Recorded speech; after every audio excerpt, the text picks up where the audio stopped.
మరో బ్రేకింగ్ చూస్తున్నాం. Hyderabad cricket association పై Telangana high court serious అయింది. తాము ఆదేశాలను పట్టించుకోకపోవడంపై న్యాయస్థానం ఆగ్రహం వ్యక్తం చేసింది. ఆదేశాలు ఇచ్చినా డబ్బులు ఎందుకు చెల్లించడం లేదో నేరుగా హాజరై వివరణ ఇవ్వాలని హెచ్సీఏ కార్యదర్శి దేవరాజ్ సీఈఓ సునీల్ బోస్ ను ఆదేశించింది. తదుపరి విచారణను రేపటికి వాయిదా వేసింది.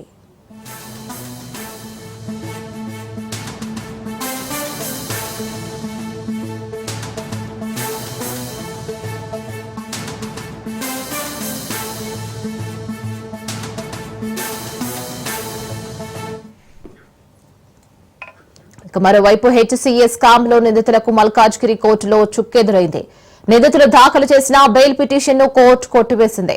అటు సిఐడి కోరిన కస్టడీకి కోర్టు అనుమతినిచ్చింది. 6 రోజుల పాటు నిందితులను కస్టడీకి తీసుకుని విచారించేందుకు అనుమతించింది కోర్టు. దీంతో ఇవాళ చర్లపల్లి జైలు నుంచి నిందితులను సిఐడి కస్టడీలోకి తీసుకోనుంది.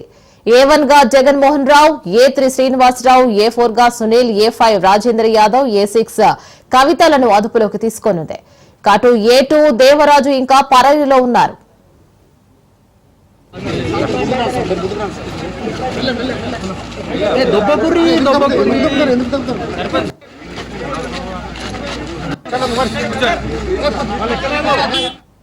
దీనికి సంబంధించి పూర్తి డీటెయిల్స్ మా ప్రతినిధి పవన్ ఫోన్ లో అందిస్తారు. పవన్,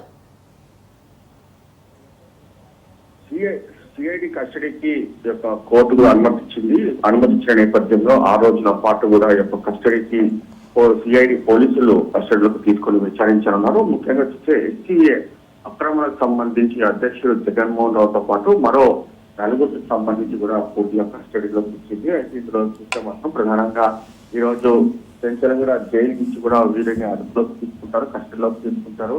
కస్టడీలోకి తీసుకొని పూర్తిగా విచారణ కొనసాగిస్తారు. విచారణ భాగంగా చూస్తే హెచ్సీఏ అక్రమాలకు సంబంధించి పూర్తిగా ఇలా చేస్తారు, మనీ ట్రాన్సాక్షన్ ఏ విధంగా జరిగిందని దానిపైన కూడా పూర్తిగా ఇందులో విచారణ కొనసాగిస్తారు. ఉదయం 10 గంటల నుంచి సాయంత్రం 5 గంటల వరకు కూడా విచారించాలని చెప్పి కూడా కోర్టు కూడా అనుమతించింది. అనుమతించిన మరికొద్ది సేపట్లో దీనికి సంబంధించి పోలీసులు పెన్షన్ కూడా జైలు నుంచి కూడా అదుపులోకి తీసుకుంటారు, కస్టడీలోకి తీసుకొని నేరుగా సిఐడి కార్యాలయాన్ని తరలించి అక్కడ విచారణ కొనసాగుతారు. Right Pawan, thank you.